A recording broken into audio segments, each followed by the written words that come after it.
الحمد لله نحمده ونستعينه ونؤمن به ونتوكل عليه ونعوذ بالله من شرور انفسنا ومن سيئات اعمالنا من يهده الله فلا مضل له ومن يضلل فلا هادي له واشهد ان لا اله الا الله وحده لا شريك له واشهد ان محمدا عبده ورسوله أرسله بالهدى ودين الحق ليظهره على الدين كله ولو كره المشركون اللهم صل على محمد وعلى آل محمد كما صليت على إبراهيم وعلى آل إبراهيم إنك حميد مجيد اللهم بارك على محمد وعلى آل محمد كما باركت على إبراهيم وعلى آل إبراهيم إنك حميد مجيد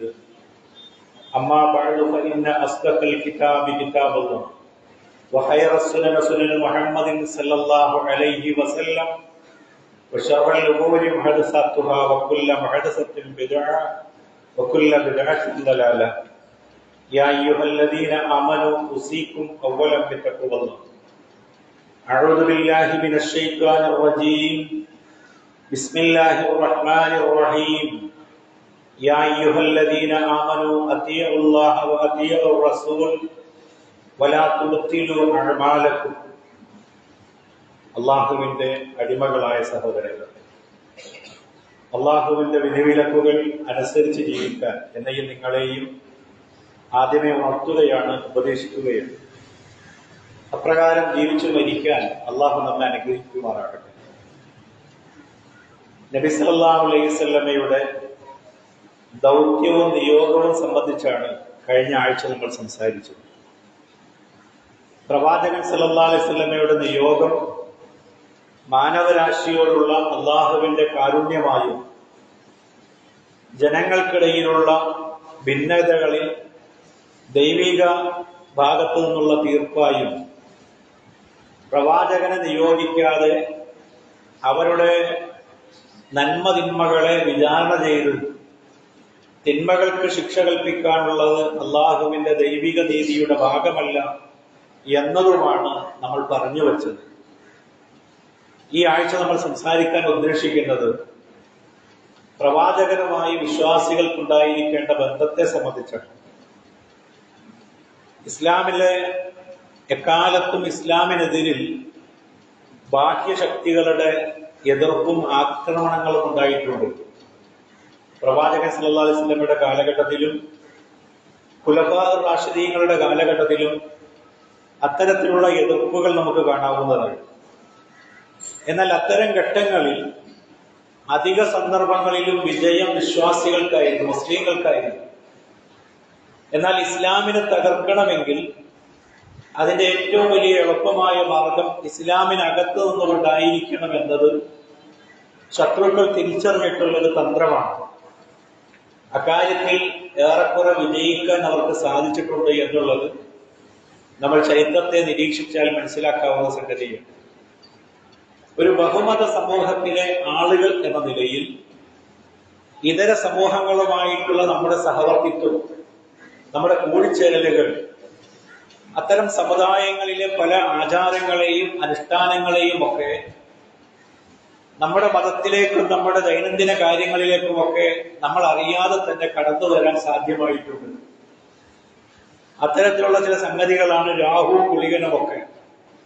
ഒരു കാര്യത്തിന് ഇറങ്ങിത്തിരിക്കുമ്പോൾ അനുയോജ്യമായ സമയവും അതിന് അനുയോജ്യമല്ലാത്ത സമയവും ഇസ്ലാമിൽ അങ്ങനെ ഒന്നില്ല.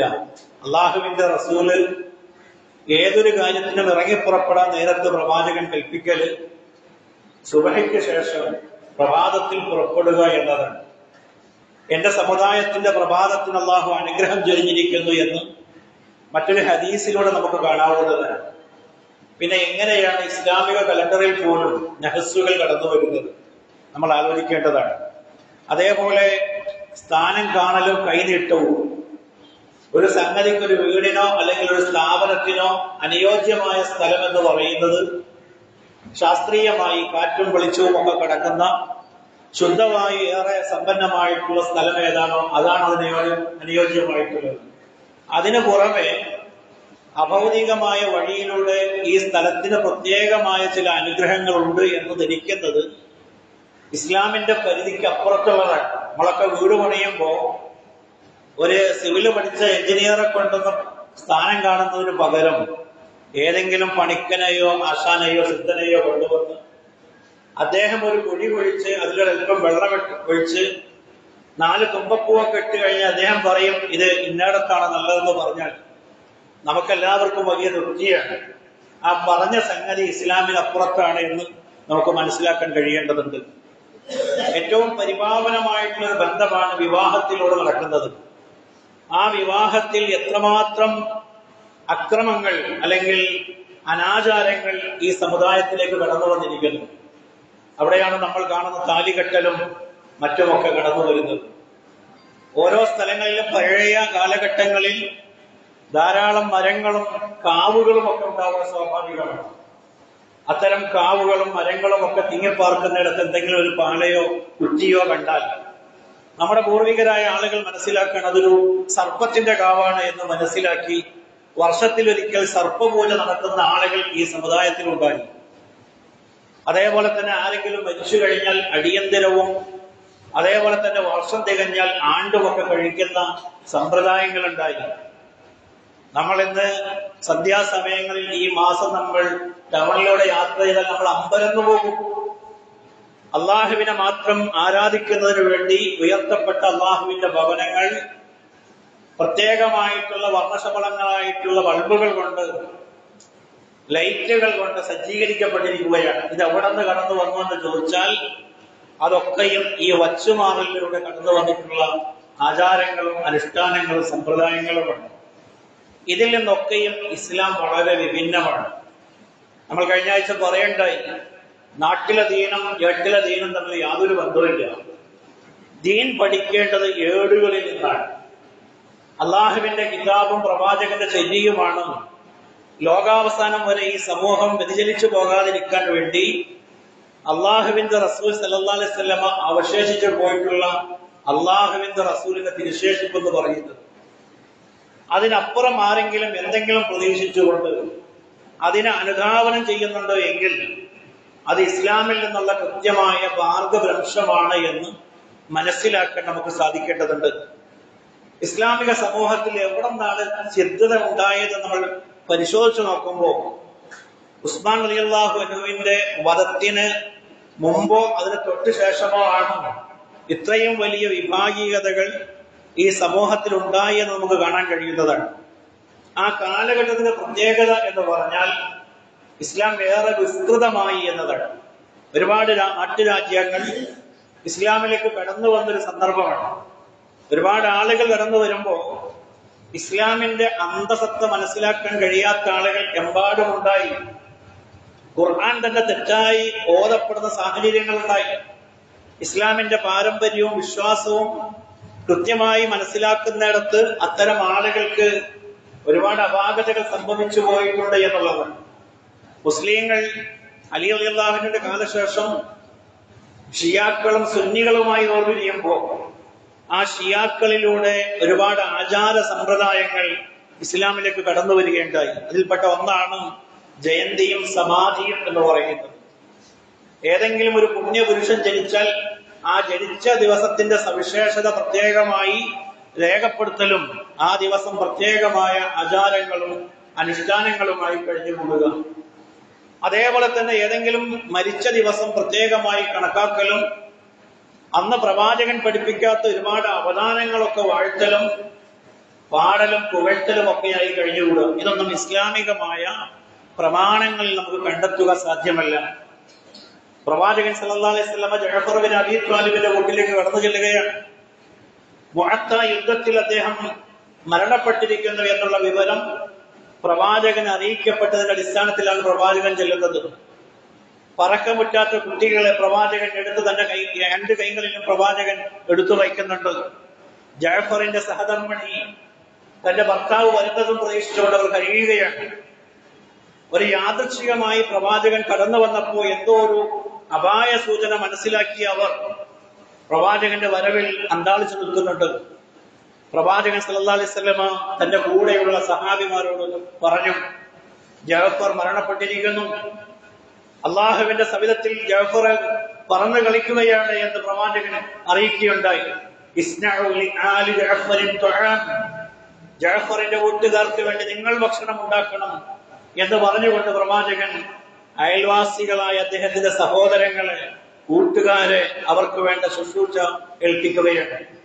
ഇത്രയും സുന്ദരമായ മതത്തിൽ ഒരാൾ മരണപ്പെടുന്ന ദിവസം കാട്ടിക്കൂടുന്ന സമ്പ്രദായങ്ങൾക്ക് ആരാണ് ഉത്തരവാദിത്വം എന്ന് പറഞ്ഞാൽ, ഇത്തരം മറ്റു സമുദായങ്ങളിലെ ആചാരങ്ങളെയും അനുഷ്ഠാനങ്ങളെയും ഒക്കെ യാതൊരു പ്രമാണബോധ്യവുമില്ലാതെ പിന്തുടർന്ന ആളുകളാണ് അതിന്റെ കാരണക്കാർ എന്ന് നമുക്ക് മനസ്സിലാക്കാൻ സാധിക്കുന്നതാണ്.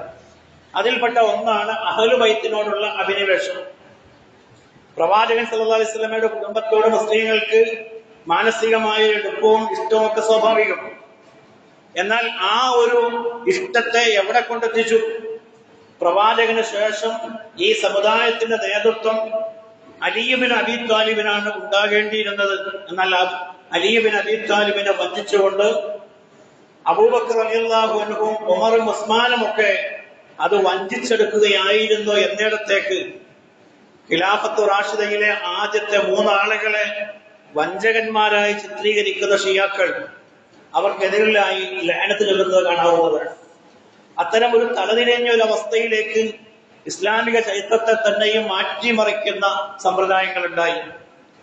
പ്രവാചകൻ സല്ലല്ലാഹു അലൈഹി വസല്ലമയിൽ നിന്ന് കൂടുതലായി ഹദീസുകൾ ഉദ്ധരിച്ച അബൂ ഹുറൈറയെ ജോതനായി ചിത്രീകരിച്ചു. ഏറ്റവും കൂടുതൽ ഹദീസുകൾ റിപ്പോർട്ട് ചെയ്തു എന്നതിന്റെ പേരിൽ. എന്നാൽ പ്രവാചകൻ സല്ലല്ലാഹു അലൈഹി വസല്ലമയുടെ കാലത്ത് തന്നെയും മരിച്ചുപോയിട്ടുള്ള വളരെ പ്രഗത്ഭരായ ഒരുപാട് സഹാബിമാർ ഒരൊറ്റ ഹദീസ് പോലും ഉദ്ധരിക്കപ്പെടാത്ത ആളുകളുണ്ട്. എന്തുകൊണ്ട് സംഭവിച്ചു എന്ന് ചോദിച്ചാൽ, ഹിജ്റ 179 ഹദീസുകൾ ക്രോഡീകരിക്കപ്പെടുന്നത്. സ്വാഭാവികമായും പിന്നീട് അല്ലെങ്കിൽ പ്രവാചകന്റെ കാലശേഷം ദീർഘനാൾ ജീവിച്ച ആളുകൾക്കായിരിക്കും ആ രംഗത്ത് കൂടുതലായി സംഭാവനകൾ അർപ്പിക്കാൻ സാധിക്കുക എന്ന സാമാന്യ യുക്തി പോലും തിരസ്കരിച്ചുകൊണ്ട് അത്തരം ഹദീസുകൾ കൂടുതലായി റിപ്പോർട്ട് ചെയ്തു എന്നതിന്റെ പേരിൽ സ്വഹാബിയായിട്ടുള്ള അബൂ ഹുറൈറയെ, അഹ്ലു സുഫയുടെ ആളുകൾപ്പെട്ട അബൂ ഹുറൈറയെ ജൂതനായി ചിത്രീകരിക്കുന്നിടത്തേക്ക് ഈ വിഭാഗീയത വളർന്നു എന്നാണ് പറയുന്നത്. അതുകൊണ്ട് തന്നെ ഒരു മുസ്ലിമിനെ സംബന്ധിച്ചിടത്തോളം അവനവന്റെ ആചാരങ്ങളെയും അനുഷ്ഠാനങ്ങളെയും അനുധാവനം ചെയ്യുമ്പോൾ പ്രവാചക ചര്യയുമായി ഇതിന് എന്ത് ബന്ധം, അള്ളാഹുവിന്റെ കിതാബുമായി ഇതിന് എന്ത് ബന്ധം എന്നൊരു പലവട്ടം ആലോചിക്കുകയും കൃത്യമായി അവനവനെ ബോധ്യം വരികയും ചെയ്യേണ്ടതുണ്ട്. ഞാൻ ഓതി വച്ച വചനം ഖുർആനിലെ 47-ാമത്തെ അധ്യായം സൂറ മുഹമ്മദിലെ 33-ാമത്തെ സൂക്തമാണ്. ആ വചനത്തിലൂടെ അള്ളാഹു നമ്മളോട് പറയുന്നത്, യാ അയ്യുഹല്ലദീന ആമനൂ, അല്ലയോ സത്യവിശ്വാസികളെ, അത്തിയുല്ലാഹ വ അത്തിയുർ റസൂൽ, നിങ്ങൾ അള്ളാഹുവിനെയും അവന്റെ പ്രവാചകനെയും അനുസരിക്കണം. വലാ തുബ്തിലു അഅ്മാലക്കും, നിങ്ങൾ നിങ്ങളുടെ കർമ്മങ്ങളെ നിഷ്ഫലമാക്കാതിരിക്കുകയും ചെയ്യണം. അള്ളാഹുവിനെയും ദൂതനെയും അനുസരിക്കണം. നമ്മൾ ചെയ്യുന്ന സൽക്കർമ്മങ്ങളെ നമ്മൾ നിഷ്ഫലമാക്കാതിരിക്കുക. ഈ ആയത്തിന്റെ വിശദീകരണത്തിൽ പൗരാണിക മുഫസ്സിറുകളിൽപ്പെട്ട തഫ്സീർ തബ്രിയിൽ ഇങ്ങനെ രേഖപ്പെടുത്തിയിരിക്കുന്നു, വലാ തുബ്തിലു ബിമഅസിയക്കും ഇയ്യാഹുമാ, അള്ളാഹുവിനോടും അവന്റെ പ്രവാചകനോടുമുള്ള അനുസരണക്കേട് മൂലം നിങ്ങൾ നിങ്ങളുടെ പ്രവർത്തനങ്ങളെ നിഷ്ഫലമാക്കരുത്. അള്ളാഹുവിനോടും റസൂലിനോടും അനുസരണക്കേട് കാണിക്കുക എന്നതിന്റെ താല്പര്യം നിങ്ങൾ ചെയ്തു വച്ച നിങ്ങളുടെ നന്മകളെ നിങ്ങൾ നിഷ്ഫലമാക്കി കളയുക എന്നതാണ്. അതുകൊണ്ട് അള്ളാഹുവിനോടും അവന്റെ റസൂലിനോടും അനുസരണക്കേട് കാണിക്കാതിരിക്കുക.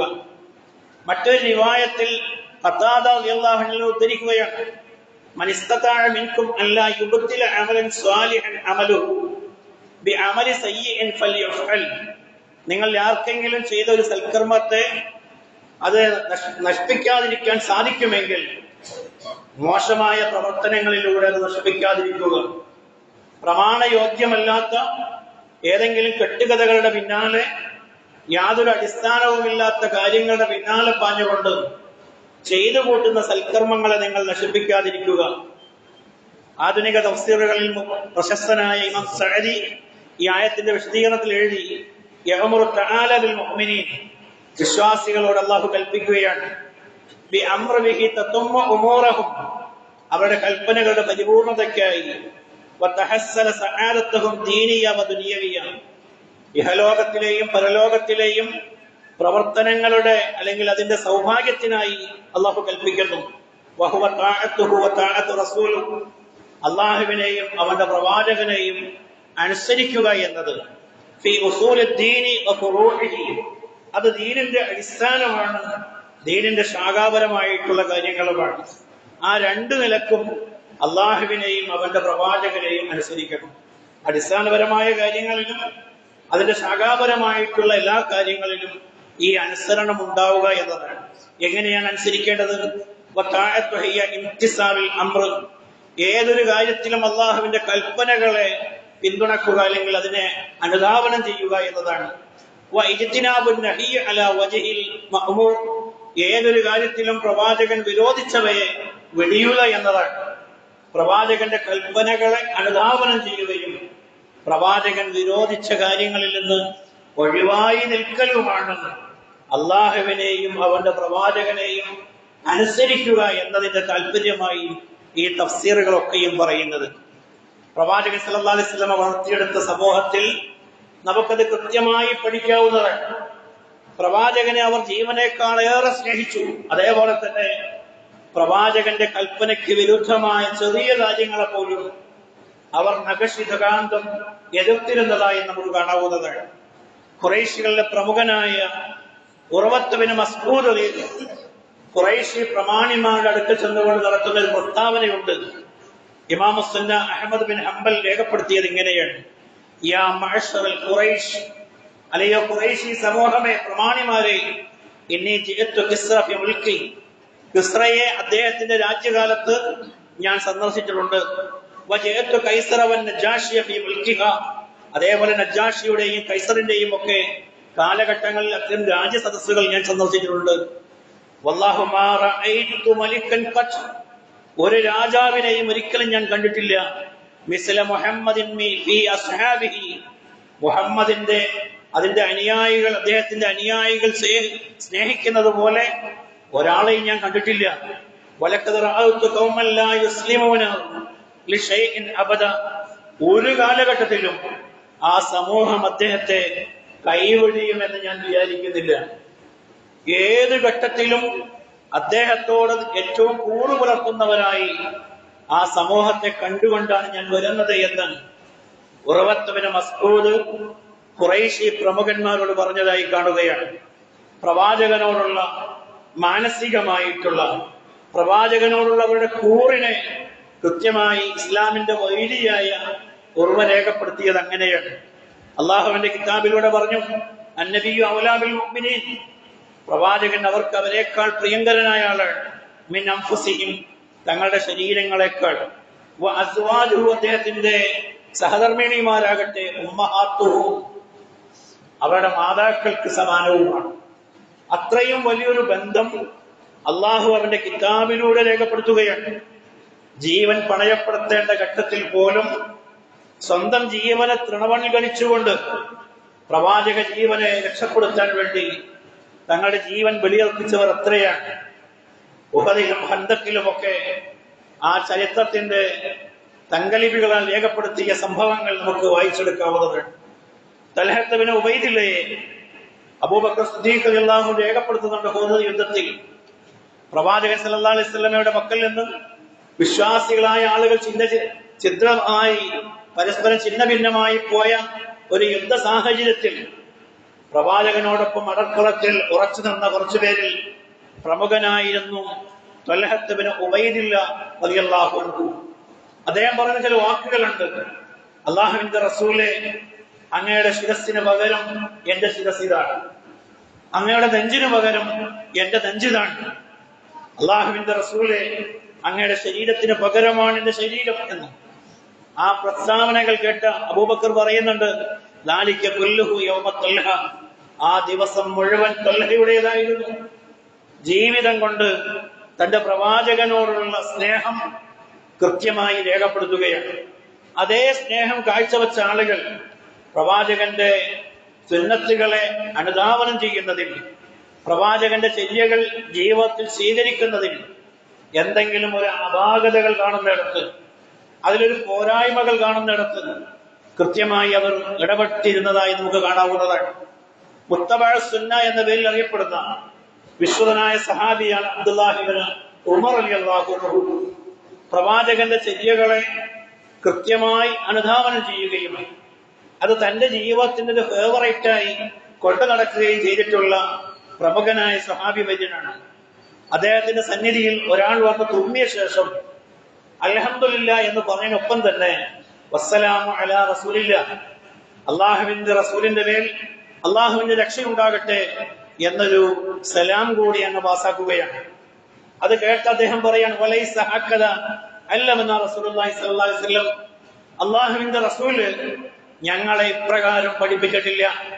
അതുകൊണ്ട് തന്നെ ആ ചെയ്യുന്ന സംഗതി പുതിയതായി കാര്യം തീർക്കലാണ് എന്ന് അദ്ദേഹം പറഞ്ഞതായി ഇമാം തുർമുദി റിപ്പോർട്ട് ചെയ്ത ഹദീസിൽ കാണാവുന്നതാണ്. പ്രത്യക്ഷത്തിൽ യാതൊരു ദോഷമില്ലാത്ത പ്രവാചകന്റെ പേരിൽ സ്വലാത്ത് അല്ലെങ്കിൽ സലാം ചൊല്ലുക എന്നുള്ളത് ഒരിക്കലും ഒരു തെറ്റായ ഒരു കാര്യമായി രേഖപ്പെടുത്താത്ത ഒരു സംഗതി വന്നത് പോയതുപോലും അത്രയും ഗൗരവത്തോടുകൂടി അവർ കണ്ടിരുന്നുവെങ്കിൽ പ്രവാചക ചര്യയിൽ അല്ലെങ്കിൽ പ്രവാചകന് പഠിപ്പിക്കാത്തൊരു കാര്യം മതപരമായൊരു പുണ്യമെന്ന രീതിയിൽ കാണുന്നതിനെ അവർ വളരെ ഗൗരവമായി കണ്ടിരുന്നു എന്നുള്ളതാണ്. പ്രവാചകൻ സല്ലല്ലാഹു അലൈഹി വസല്ലം മരിച്ച അധികം ദിവസങ്ങളായില്ല. പ്രവാചകൻ സല്ലല്ലാഹു അലൈഹി വസല്ലമയുടെ പള്ളിയിൽ മസ്ജിദ് നബവിയിൽ ചില സ്വഹാബിമാർ ഒരുമിച്ച് കൂടുകയാണ്. ഒന്ന് ആലോചിച്ച് നോക്കണം. അവരെ പ്രത്യേകമായി ദിക്റുകൾ ചൊല്ലുന്നുണ്ട്, സുബ്ഹാനല്ലാഹ് പറയുന്നുണ്ട്, അൽഹംദുലില്ലാഹ് പറയുന്നുണ്ട്, അല്ലാഹു അക്ബർ പറയുന്നുണ്ട്. ഈ പറയുന്നതിനെല്ലാം തങ്ങളുടെ പക്കലുള്ള ചെറിയ ചെറിയ ചരൽ കല്ലുകൾ കൊണ്ട് അവരിങ്ങനെ എണ്ണം പിടിക്കുന്നുണ്ട്. ഒരു ഹൽക്ക രൂപാന്തരപ്പെടുകയാണ്, ഒരു വട്ടം കൂടൽ ഉണ്ടാവുകയാണ്. ആ സന്നിധിയിലേക്ക് അബൂ മൂസൽ അശ്അരി എന്ന് പറയുന്ന ആ കാലഘട്ടത്തിൽ ഏറ്റവും വാർദ്ധക്യത്തിൽ നിൽക്കുന്ന അള്ളാഹുവിന്റെ റസൂലിന്റെ സ്വഹാബിമാരിൽപ്പെട്ട ഏറെ പ്രായമുള്ള അബൂ മൂസൽ അശ്അരിയും അബ്ദുല്ലാഹി ഇബ്നു മസ്ഊദും കടന്നു ചെല്ലുകയാണ്. ആ സംഘത്തോട് പറഞ്ഞു, എന്താണ് നിങ്ങൾ ചെയ്യുന്നത്? അവർ ചെയ്യുന്ന കാര്യങ്ങൾ കൃത്യമായി പറഞ്ഞു കൊടുക്കുകയാണ്. അദ്ദേഹം പറയുന്നൊരു വാക്കുണ്ട്, പ്രവാചകൻ മരിച്ചതിന് ശേഷം പ്രവാചകന്റെ വസ്ത്രങ്ങൾ നുരുമ്പിപ്പോയിട്ടില്ല, പ്രവാചകൻ ഉപയോഗിച്ച പാത്രങ്ങൾ കേടുവന്നു പോയിട്ടില്ല, പ്രവാചകന്റെ സ്വഹാബിമാർ മരിച്ചു പോയിട്ടില്ല. അതിനു മുമ്പ് തന്നെയും നിങ്ങൾ ഈ മതത്തിൽ പ്രവാചകൻ പഠിപ്പിക്കാത്ത കാര്യങ്ങൾ പുതിയതായി ഉണ്ടാക്കുകയാണ് എന്ന് പറഞ്ഞുകൊണ്ട് തന്റെ വടി കൊണ്ട് അവരെ പ്രഹരിക്കാൻ ഒരുങ്ങിയതായി നമുക്ക് കാണാവുന്നതാണ്. ഒന്ന് ആലോചിച്ച് നോക്കണം. ചെറിയ കാര്യങ്ങൾ, നമ്മുടെ ദൃഷ്ടിയിൽ ഒരു ദോഷമല്ലാത്ത കാര്യം, അള്ളാഹു അല്ലാത്തവരോടുള്ള പ്രാർത്ഥനയില്ലാത്ത കാര്യം, അല്ലെങ്കിൽ പ്രവാചകൻ പഠിപ്പിക്കാത്ത പുതിയതായ ഏതെങ്കിലും ദിക്റുകൾ ഒന്നും ചെല്ലാത്ത സംഗതി, പക്ഷെ ഒരു ചുറ്റവട്ടം ഉണ്ടാക്കുമ്പോ, ഒരു പുതിയ ആചാരം അവർക്കിടയിൽ കടന്നുകൂടുമ്പോ വളരെ ഗൗരവത്തിൽ അതിനെ നഖശികാന്തം എതിർത്തതായി നമുക്ക് കാണാവുന്നതാണ്. ഹിജറ 300 ശേഷമാണ് മുസ്ലിം ലോകത്ത് പ്രവാചകന്റെ ജനിച്ച ദിവസത്തെ ആചരിക്കുക എന്നുള്ള സമ്പ്രദായം ഉണ്ടായത് എന്ന് ആചരിക്കുന്നവർ തന്നെ പറയാം. ഹിജറ 300 ശേഷമാണ് ഇതിന്റെ ഉത്ഭവം എന്ന് പറയാം. അപ്പോൾ അവർ തന്നെ സമ്മതിക്കുന്നു പ്രവാചകന്റെ ചര്യയില്ലാത്തൊരു കാര്യമാണ് എന്നുള്ളത്. പ്രവാചകന്റെ ചര്യയില്ലാത്തൊരു കാര്യത്തിന് ഇസ്ലാമിൽ എവിടെയാണ് സ്ഥാനം? ആയിഷ റളിയല്ലാഹു അൻഹയിൽ നിന്ന് ഉദ്ധരിക്കുന്ന ഹദീസ് ബുഖാരി മുസ്ലിമും ഉദ്ധരിക്കുകയാണ്, മൻ അമില അമലൻ ലൈസ അലൈഹി അംറുനാ ഫഹുവ റദ്ദുൻ. നമ്മുടെ ഈ കാര്യത്തിൽ, മതത്തിൽ നാം പഠിപ്പിക്കാത്ത എന്തെങ്കിലും കാര്യങ്ങൾ ആരെങ്കിലും കൊണ്ടുവരികയാണ് എങ്കിൽ അത് തള്ളപ്പെടേണ്ടതാണ്. ബുഖാരി ഉദ്ധരിക്കുന്ന മറ്റൊരു ഹദീസിൽ കാണാം, കുല്ലു ഉമ്മത്തി യദ്ഖുലൂനൽ ജന്ന, എന്റെ സമുദായത്തിലെ എല്ലാ ആളുകളും സ്വർഗത്തിൽ പ്രവേശിക്കും, ഇല്ലാമൻ അബ, വിസമ്മതിച്ച ആളുകൾ ഒഴികെ. അവർ ചോദിച്ചു, ആരാണ് വിസമ്മതിച്ചു കളഞ്ഞ ആളുകൾ? പ്രവാചകൻ പറഞ്ഞു, എന്നെ അനുസരിച്ചവരാണ് സ്വർഗത്തിൽ പ്രവേശിക്കുക, എന്നോട് അനുസരണക്കേട് കാണിച്ചവരാണ് എന്നെ വിസമ്മതിച്ച ആളുകൾ എന്ന് പറയുന്നത്. പ്രവാചകൻ പഠിപ്പിക്കാത്തത്, പ്രവാചകൻ പകർത്താത്തത്, പ്രവാചകൻ പറഞ്ഞു തരാത്തത് പുതിയതായി കെട്ടിയുണ്ടാക്കുക എന്നത് തന്നെയാണ് ഏറ്റവും വലിയ വിസമ്മതം എന്ന് പറയുന്നത്. സഹോദരങ്ങളെ, ഒരാളൊരു വിദേഹത്ത് ചെയ്യുമ്പോൾ മാനസികമായി ഉണ്ടാകുന്ന വ്യത്യാസം എന്ന് പറയുന്നത്, ഒരാളൊരു കള്ളു കുടിക്കുന്ന ആൾക്ക് ആ കുടി കഴിഞ്ഞതിന്റെ ഹാങ് ഓവറൊക്കെ മാറിക്കഴിഞ്ഞാൽ അയാൾക്ക് മനസ്സിലാവും ഞാൻ ചെയ്തത് മഹാ അപരാധമായി പോയി. വ്യഭിചരിക്കുന്ന ഒരാൾക്ക് ആ കുറ്റബോധം ഉണ്ടാകും. അതേപോലെ തന്നെ കളവ് നടത്തുന്ന ഒരാൾക്ക് കുറ്റബോധം ഉണ്ടാകും. വഞ്ചന നടത്തുന്ന ഒരാൾക്ക് ആ കുറ്റബോധം ഉണ്ടാകും. എന്നാൽ ബിദ്അത്ത് നടത്തുന്ന ആൾക്കോ, ബിദ്അത്ത് ചെയ്യുന്ന ഒരാളെ സംബന്ധിച്ചിടത്തോളം അയാൾ ബിദ്അത്താണെന്ന് അറിയുന്നില്ല. അള്ളാഹുവിന്റെ പക്കൽ നിന്നുള്ള കൂലി ഇതിലൂടെ എനിക്ക് പ്രാപ്യമാകുന്നു എന്നാണ് അയാൾ ധരിക്കുക. അതുകൊണ്ട് തന്നെ ചെയ്തു പോയ സംഗതിയെ സംബന്ധിച്ചുള്ള ഒരു പശ്ചാത്താപം അയാൾ ജീവിതത്തിൽ ഉണ്ടാവില്ല. എന്ന് വച്ചാൽ ഒരു ഹറാമു ചെയ്യുന്നതിനേക്കാൾ ഭയാനകമായിട്ടുള്ള സംഗതിയാണ് മതത്തിൽ ഒരു കാര്യം പുതിയതായി ഉണ്ടാവുക എന്നത്. കഴിഞ്ഞ ആഴ്ച നമ്മൾ സൂചിപ്പിക്കുകയുണ്ടായി, ഹൗലുൽ കസർ അരികിലേക്ക് വരുന്ന ഈ സമുദായത്തിൽപ്പെട്ട ആളുകളെ മലക്കുകൾ ആട്ടിപ്പായിക്കുമ്പോൾ പ്രവാചകൻ മലക്കുകളോട് പറയുന്നുണ്ട്, അവർ എന്നിൽപ്പെട്ടവരാണ്, അൻതും മിന്നി, നിങ്ങൾ എന്നിൽപ്പെട്ടവരാണ് എന്ന് പ്രവാചകൻ ആ സമുദായത്തിന് വേണ്ടി വാഗ്ദാനം ചെയ്യുമ്പോൾ, അവരെ ശുപാർശ ചെയ്യുമ്പോൾ മലക്കുകൾ പറഞ്ഞു കൊടുക്കുന്നുണ്ട്, ഇവർ അങ്ങയുടെ കാലശേഷം മതത്തിൽ പുതിയതായി ഉണ്ടാക്കിയവരാണ് എന്ന്. അത്തരം ആളുകളെ പ്രവാചകൻ കൂടി ആട്ടിപ്പായിക്കുന്നതായി ആ ഹദീസിൽ തുടർന്ന് പറയുന്നുണ്ട്. അത്രയും ഗൗരവമുള്ള ഒരു കാര്യമാണ് പറയുന്നത്. നോക്കൂ നിങ്ങൾ, പ്രവാചകൻ സല്ലല്ലാഹു അലൈഹി വസല്ലമയിൽ നിന്ന് അബ്ദുല്ലാഹി ഇബ്നു മസ്ഊദ് റിപ്പോർട്ട് ചെയ്ത ഹദീസിൽ പ്രവാചകൻ പറഞ്ഞതായി കാണാം. അല്ലാഹുവിന്റെ റസൂൽ ഒരു ഖുതുബ നടത്തുകയാണ്. പ്രവാചകൻ ചോദിച്ചു, അയ്യുഹന്നാസ്, അല്ലയോ മനുഷ്യരെ, ഇന്നഹു ലൈസ മിൻ ഷൈഇൻ യുഖർരിബുക്കും മിനൽ ജന്ന, സ്വർഗത്തിലേക്ക് എത്താൻ പറ്റിയ എല്ലാ കാര്യങ്ങളും ഞാൻ നിങ്ങൾക്ക് പഠിപ്പിച്ചു തന്നിട്ടില്ലേ? പ്രവാചകൻ ചോദിക്കുകയാണ്. വയുബഇദുക്കും മിനൻ നാർ, നരകത്തിൽ നിന്ന് അകലാൻ പറ്റിയ അകറ്റുന്ന എല്ലാ കാര്യങ്ങളും ഞാൻ നിങ്ങൾക്ക് പറഞ്ഞു തന്നിട്ടില്ലേ? ഇല്ലാ ഖദ് അമർതുക്കും, ഞാൻ നിങ്ങൾക്ക് അതെല്ലാം കൽപ്പിച്ചിട്ടില്ലേ? ബിഹി വലൈസ ലഹും യുഖർരിബുക്കും മിനൻ നാർ, അതേപോലെ നരകത്തിലേക്ക് അടക്കാൻ പറ്റിയതും വയുബഇദുക്കുൽ ജന്ന, സ്വർഗത്തിൽ നിന്ന് നിങ്ങൾ അകറ്റിക്കളയുന്നതുമായ എല്ലാ കാര്യങ്ങളും ഞാൻ നിങ്ങൾക്ക് പറഞ്ഞു തന്നിട്ടില്ലേ എന്ന് ചോദിക്കുമ്പോ സദസ്സൊന്നടങ്കം ബലായ റസൂലല്ലാഹ്, അള്ളാഹുവിന്റെ റസൂലെ, തീർച്ചയായും അത് ഞങ്ങൾക്ക് പറഞ്ഞു തന്നിരിക്കുന്നു എന്നതാണ്. അപ്പോൾ മതത്തിൽ ഒരു പുതിയതായ നിർമ്മിതിയെ സംബന്ധിച്ച് എന്താണ് പിന്നെ അഭിപ്രായം? അതാണ് ഇമാം മാലിക് രേഖപ്പെടുത്തിയത്.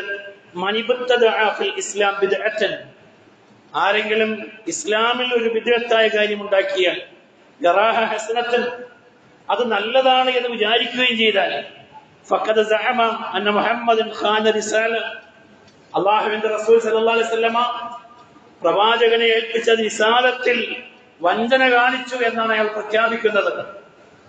നബിദിനം നന്മയാണ്, പുണ്യമാണ് എന്നൊരാൾ പറയുമ്പോ അയാൾ പറയാതെ പറഞ്ഞു വയ്ക്കുന്നത്, പ്രവാചകൻ ഈ പുണ്യം നമുക്ക് പറഞ്ഞു തന്നില്ല, അതിലൂടെ പ്രവാചകന്റെ റിസാലത്തിൽ വഞ്ചന കാണിച്ചു എന്നുള്ളതാണ്. അത്രയും ഗൗരവമാണ് ആ വിഷയമെന്ന് നമ്മൾ മനസ്സിലാക്കേണ്ടതുണ്ട്.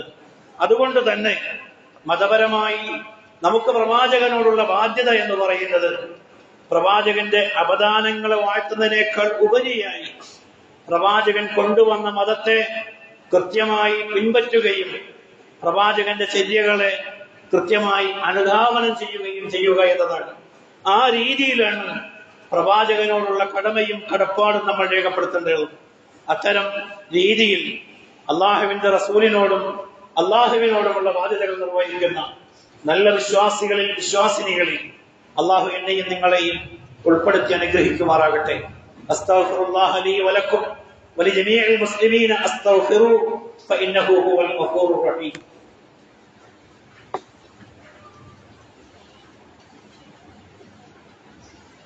അൽഹംദുലില്ലാ, അസ്സലാത്തു വസ്സലാമു അലാ റസൂലില്ലാ വഅലാ ആലിഹി വസഹ്ബിഹി അജ്മഈൻ. യാ അയ്യുഹല്ലദീന ആമനൂ ഉസീകും സാനിയൻ ബിത്തഖ്വല്ലാഹ്. അള്ളാഹുവിന്റെ അടിമകളായ സഹോദരങ്ങളെ, അള്ളാഹുവിന്റെ വിധിവിലക്കുകൾ അനുസരിച്ച് ജീവിക്കാൻ എന്നെയും നിങ്ങളെയും ഉണർത്തുകയാണ്, ഉപദേശിക്കുകയാണ്. അപ്രകാരം ജീവിച്ചു മരിക്കാൻ അള്ളാഹു നമ്മെ അനുഗ്രഹിക്കുമാറാകട്ടെ. പ്രവാചകനെ സ്നേഹിക്കുക എന്നതല്ല, പ്രവാചകനെ മറ്റെന്തിനേക്കാളും സ്നേഹിക്കുക എന്നതാണ് ഒരു വിശ്വാസിയുടെ ബാധ്യത എന്ന് പറയുന്നത്. സ്നേഹപ്രകടനങ്ങൾ എങ്ങനെയാണ് പുതിയ കാലഘട്ടത്തിൽ നമ്മൾ വിശദീകരിക്കേണ്ടിയിരിക്കുന്നു. കാരണം നമ്മുടെ നാട്ടിൻപുറങ്ങളിൽ നമ്മൾ കാണുന്ന നേതാക്കന്മാരെ അനുയായികൾ സ്നേഹിക്കലും ആദരിക്കലും ഏതെങ്കിലും ഒരു ദിവസം പ്രത്യേകമായി അവരുടെ ഫോട്ടോകളും ഫ്ലക്സുകളും ഒക്കെ വച്ച് അതിന്റെ മുന്നിൽ കുറച്ച് പൂക്കൾ അർപ്പിച്ച് ഒരു ചന്ദനത്തിരി കത്തിച്ചു വച്ചാൽ പുതിയ കാലഘട്ടത്തിൽ നേതാവിനോടുള്ള സ്നേഹവും ആദരവും ഒക്കെ എമ്പാടുമായിട്ടുണ്ട്. അതൊരു കലാപരിപാടിയായി ദേശീയ തലത്തിലും പ്രാദേശികമായിട്ടുമൊക്കെ അരങ്ങ് തകർക്കുകയാണ്. ഇവിടെയാണ് മുസ്ലിങ്ങൾ പ്രവാചകനെ എങ്ങനെ സ്നേഹിക്കണമെന്നത്, അതിന് കൃത്യമായ നിയമവും രീതിയുമൊക്കെ അള്ളാഹുവും അവന്റെ പ്രവാചകൻ നമ്മെ പഠിപ്പിച്ചിരിക്കുന്നു. ബുഖാരി മുസ്ലിം റിപ്പോർട്ട് ചെയ്ത ഹദീസിൽ നമുക്ക് കാണാം, ലാ യുഅ്മിനു അഹദുക്കും, നിങ്ങൾ ഒരാളും വിശ്വാസിയാവുകയില്ല, ഹത്താ അകൂന അഹബ്ബ ഇലൈഹി മിൻ വാലിദിഹി വവലദിഹി വന്നാസി അജ്മഈൻ, തങ്ങളുടെ മാതാപിതാക്കളെക്കാളും സന്താനങ്ങളെക്കാളും ലോകത്തുള്ള മറ്റു മനുഷ്യരെക്കാളും ഒക്കെയും പ്രവാചകനെ ഇഷ്ടപ്പെടുവോളം നിങ്ങൾ ഒരിക്കലും വിശ്വാസികളാവുകയില്ല എന്ന് പ്രവാചകൻ പഠിപ്പിക്കുകയാണ്. ഉമർ ഇബ്നുൽ ഖത്താബ് റളിയല്ലാഹു അൻഹു ഒരിക്കൽ പറയുന്നുണ്ട്, എനിക്ക് എന്നെ കഴിഞ്ഞാൽ ഏറ്റവും കൂടുതൽ ഇഷ്ടം പ്രവാചകരെ അങ്ങയെയാണ് എന്ന്. അള്ളാഹുവിന്റെ റസൂല് പറയാം, ശരിയായിട്ടില്ല. അപ്പോൾ അദ്ദേഹം തിരുത്തി, എനിക്ക് എന്നേക്കാളും ഇഷ്ടം താങ്കളെയാണ്, ഇപ്പോഴാണ് ശരിയായത് എന്നും തിരുത്തി കൊടുക്കുന്നുണ്ട്. അപ്പോൾ നമ്മൾ ഏറ്റവും കൂടുതലായി പ്രവാചകനെ സ്നേഹിക്കണം എന്ന കാര്യത്തിൽ ഒരു തർക്കവുമില്ല. ഖുർആനിൽ 19 സ്ഥലങ്ങളിലാണ് അള്ളാഹുവിനെയും റസൂലിനെയും അനുസരിക്കണമെന്ന് ചേർത്ത് വന്നിട്ടുള്ളത്. ആ അനുസരണത്തിന്റെ രീതിയാണ് തഫ്സീറുകളിൽ നമ്മൾ വായിച്ചത്. അവിടെയൊക്കെയും വായിച്ചത് കൊണ്ടുവന്ന കൽപ്പനകളെ സ്വീകരിക്കുക, വിരോധങ്ങളെ തള്ളിക്കളയുക എന്നതാണ്. ആ രീതിയിലാണ് സ്നേഹിക്കേണ്ടത്, അനുസരിക്കേണ്ടത് എന്ന് പറഞ്ഞു. ഈ ഹദീസിന്റെ വിശദീകരണത്തിൽ പ്രവാചകൻ പറയാം, വമൻ അഹബ്ബ സുന്നത്തി, ആരാണോ എന്റെ ചര്യയെ ഇഷ്ടപ്പെട്ടവൻ, ഫഖദ് അഹബ്ബനി, അവൻ എന്നെ ഇഷ്ടപ്പെട്ടു. വമൻ അഹബ്ബനി കാന മഈ ഫിൽ ജന്ന, അങ്ങനെ ആരെന്നെ സ്നേഹിക്കുന്നവോ ആ സ്നേഹിച്ചവൻ എന്റെ കൂടെ സ്വർഗത്തിലാണ്. നീ ഒന്ന് ആലോചിച്ച് നോക്കൂ, പ്രവാചകന്റെ ജീവിതത്തിൽ പ്രവാചകൻ ജനിച്ച മാസത്തെ സംബന്ധിച്ച് വ്യത്യസ്തങ്ങളായ അഭിപ്രായങ്ങളുണ്ട്. റബീഉൽ അവ്വൽ അല്ല എന്ന് പറയുന്നയും അഭിപ്രായങ്ങളുണ്ട്. അതേപോലെ തന്നെ റബീഉൽ അവ്വലിൽ തന്നെ 4-5 അഭിപ്രായങ്ങളാണ്, വ്യത്യസ്ത തീയതികൾ. 12 എന്ന് ഉറപ്പിച്ചു പറയുന്നത് കുറച്ച് അഭിപ്രായങ്ങളേ ഉള്ളൂ. എന്നാൽ പ്രവാചകനോട് ചോദിക്കപ്പെട്ടു, ഇമാം മുസ്ലിം റിപ്പോർട്ട് ചെയ്ത ഹദീസിൽ, സുഇല അൻ സൗമിൽ ഇസ്നൈൻ, തിങ്കളാഴ്ച നോമ്പിനെ പറ്റി പ്രവാചകനോട് ചോദിക്കപ്പെട്ടു. കാൽ അവിടുന്ന് പറഞ്ഞു, ദാക്ക വലദത്തു ഫീഹി, ആ ദിവസമാണ് ഞാൻ ജനിച്ചത്. വയൗമ ബുഇസ്തു, ആ ദിവസമാണ് അള്ളാഹു എന്നെ പ്രവാചകനായി നിയോഗിച്ചത്. ഔ അൻസല ഫീഹി, അതല്ലെങ്കിൽ പ്രവാചകൻ പറഞ്ഞതായ റാവിക്ക് സംശയം, അദ്ദേഹം പറഞ്ഞത് അന്നാണ് ഖുർആൻ എനിക്ക് അവതരിച്ചത്. 3 കാര്യങ്ങൾ പറയാം. എന്താണ് തിങ്കളാഴ്ച നോമ്പ് അനുഷ്ഠിക്കുന്നത് ചോദിച്ചപ്പോ ഞാൻ ജനിച്ച ദിവസമാണ് എന്ന്. അപ്പോൾ പ്രവാചക ജനത്തോടുള്ള ഒരു സ്നേഹമാണ് എങ്കിൽ ഇമാം മുസ്ലിം റിപ്പോർട്ട് ചെയ്ത ഈ ഹദീസിന്റെ അടിസ്ഥാനത്തിൽ ആ ദിവസം എന്ത് ചെയ്യണം? സ്നേഹിക്കുന്നവർ ചര്യയാണ് പിൻപറ്റേണ്ടതെങ്കിൽ അവർ നോമ്പെടുക്കുക എന്നതാണ് ചര്യയോട് ഏറ്റവും അടുത്തു നിൽക്കുന്നത്. എന്നാൽ നോമ്പൊഴിവാക്കി മൃഷ്ടാന്ന ഭോജനം നടത്തിക്കൊണ്ട് ഞങ്ങൾ റസൂലിനോട് സ്നേഹമുള്ളവരാണ് എന്ന് പ്രഖ്യാപിക്കുമ്പോൾ അത് പ്രവാചക ചര്യയോട് കൊഞ്ഞനം കുത്തലാണ്. മലമൂത്ര വിസർജനത്തിൽ എങ്ങനെ പ്രവേശിക്കണം, വെള്ളം കിട്ടിയില്ലെങ്കിൽ നിങ്ങൾ എങ്ങനെ മനോഹരിക്കണം എന്ന് തുടങ്ങി, ഒരു രാജ്യത്തിന്റെ ഭരണം കിട്ടിയാൽ എങ്ങനെ ഭരിക്കണം എന്ന് വരെ പറയുന്ന പ്രവാചകന്റെ അനേക വചനങ്ങൾ നമുക്ക് സുപരിചിതമാണ്. അത്തരം അനേക ചര്യകൾ നമ്മുടെ മുമ്പിൽ ഉണ്ടായിരിക്കെ ഈ ഇസ്ലാം ദീനിൽ പുതിയതായി നമ്മളുടെ വകയായിട്ട് എന്തെങ്കിലും ഒന്ന് കടത്തിക്കൂട്ടുക എന്നത് ഒരിക്കലും വിശ്വാസികൾക്ക് യോജിച്ചതല്ല എന്ന് നമ്മൾ പറയേണ്ടിയിരിക്കുന്നു. പ്രവാചകനോടുള്ള ബാധ്യതകൾ പറയുന്നിടത്ത് അള്ളാഹുവിന്റെ റസൂല് പറഞ്ഞു, ഖുർആനിലെ ഈ ആയത്തിൽ, ഇന്നല്ലാഹ വമലായികത്തുഹു യുസല്ലൂന അലന്നബി യാ അയ്യുഹല്ലദീന ആമനൂ സല്ലു അലൈഹി വസല്ലിമു തസ്ലീമാ, അള്ളാഹുവും അവന്റെ പ്രവാചകനും അള്ളാഹുവും അവന്റെ മലക്കുകളും പ്രവാചകന്റെ മേൽ അനുഗ്രഹം ചൊരിയുന്നു. അതുകൊണ്ട് വിശ്വാസികളെ നിങ്ങൾ അള്ളാഹുവിന്റെ റസൂലിന്റെ മേൽ സ്വലാത്ത് ചെല്ലാൻ അല്ലെങ്കിൽ സ്വലാത്ത് ചെല്ലാൻ വേണ്ടി ആഹ്വാനം ചെയ്യുന്ന വചനമുണ്ട്. ഖുർആനിലെ 33-ാമത്തെ അധ്യായം സൂറ അഹ്സാബിലെ 56-ാമത്തെ വചനം. സ്വലാത്ത് എന്നതിന് അനുഗ്രഹം എന്നും ആശീർവാദം എന്നും പ്രാർത്ഥന എന്നും കാരുണ്യം എന്നുമൊക്കെ. അമാനി മൗലവി അള്ളാഹുവും മലക്കുകളും പ്രവാചകന്റെ മേൽ കാരുണ്യം ചൊരിയുന്നു എന്ന് പറഞ്ഞു. വിശ്വാസികളോട് പ്രവാചകന് വേണ്ടി കാരുണ്യത്തിന് അപേക്ഷിക്കാൻ നമ്മൾ സാധാരണയായി സ്വലാത്ത് ചെല്ലുന്നത് പോലെ അല്ലാഹുമ്മ സല്ലി അലാ മുഹമ്മദിൻ വഅലാ ആലി മുഹമ്മദ് എന്ന് പറഞ്ഞ് നമ്മൾ നമസ്കാരത്തിലൊക്കെ ചെല്ലുന്നത് പോലെ ആ സ്വലാത്തിനെ സംബന്ധിച്ചാണ് പറയുന്നത്. പ്രവാചകനോട് അവർ ചോദിച്ചു, എങ്ങനെയാണ് ഞങ്ങൾ സ്വലാത്ത് ചെല്ലേണ്ടത്? പ്രവാചകൻ അത് കൃത്യമായി കാണിച്ചു കൊടുത്തു, പറഞ്ഞു കൊടുത്തു. ഇമാം മുസ്ലിം റിപ്പോർട്ട് ചെയ്ത ഹദീസിൽ പ്രവാചകൻ ഇത്ര കൂടി പറഞ്ഞു വച്ചു, മൻ സല്ല അലയ്യ വാഹിദ, ആരെങ്കിലും എന്റെ മേൽ ഒരു സലാത്ത് ചൊല്ലുകയാണ് എങ്കിൽ സല്ലല്ലാഹു അലൈഹി അശറ, അള്ളാഹു അവന്റെ മേൽ 10 പ്രതിഫലങ്ങൾ രേഖപ്പെടുത്തുമെന്നതാണ്. ഇപ്പൊ പ്രവാചകന്റെ വാക്കുകൾ, പേരുകൾ കേൾക്കുമ്പോ ആ പേരിനോടൊപ്പം അള്ളാഹുവിന്റെ അനുഗ്രഹത്തിന് വേണ്ടി പ്രവാചകന് വേണ്ടി പ്രാർത്ഥിക്കുക എന്നത് വിശ്വാസികളുടെ ബാധ്യതയാണ്. ഓരോ പ്രാർത്ഥനയ്ക്കും 10 പ്രതിഫലമുണ്ട് എന്നുള്ളതാണ്. ഇതൊക്കെയാണ് പ്രവാചകന്റെ കാലശേഷം വിശ്വാസി സമൂഹം പ്രവാചകനോട് ചെയ്യേണ്ട ബാധ്യതയായി പ്രമാണങ്ങൾ നമ്മളോട് പഠിപ്പിക്കുന്നത്. പ്രവാചകന്റെ ചര്യകളെ മുറപ്രകാരം അനുധാവനം ചെയ്യുകയും പ്രവാചകന്റെ പേരിൽ സ്വലാത്ത് ചെല്ലുകയും പ്രവാചകന്റെ പേര് കേൾക്കുമ്പോൾ ആ സ്വലാത്ത് നമ്മൾ വർദ്ധിപ്പിക്കുകയും ചെയ്യുക എന്നത് പ്രവാചകനോടുള്ള ബാധ്യതയാണ്. ഇതിനെല്ലാം പുറമെ നമ്മൾ മറ്റ് സമുദായങ്ങളിൽ കാണുന്ന രീതിയിൽ മറ്റ് ആചാര്യന്മാരെ അവരുടെ അനുയായികൾ എടുത്തുയർത്തുന്നത് പോലെ നിങ്ങൾ ഒരിക്കലും എന്നെ ഉയർത്തരുത് എന്നത് പ്രവാചകൻ കൃത്യമായി താക്കീത് നൽകുകയാണ്. അത്തരം അപജയത്തിൽ നിന്ന് മുക്തമായി ഇസ്ലാമിനെ അതിന്റെ പ്രമാണങ്ങളിൽ നിന്ന് കൃത്യമായി പഠിക്കുകയും ജീവിതത്തിൽ പകർത്തുകയും ചെയ്യുന്ന നല്ല വിശ്വാസിനികളിൽ അള്ളാഹു എന്നെയും നിങ്ങളെയും ഉൾപ്പെടുത്തി അനുഗ്രഹിക്കുമാറാകട്ടെ. നമ്മുടെ ജീവിതത്തിൽ അറിഞ്ഞും അറിയാതെയും വന്നുപോയിട്ടുള്ള ചെറുതും വലുതുമായ എല്ലാ പാപങ്ങളും അള്ളാഹു നമുക്ക് വിട്ടുപുറത്തു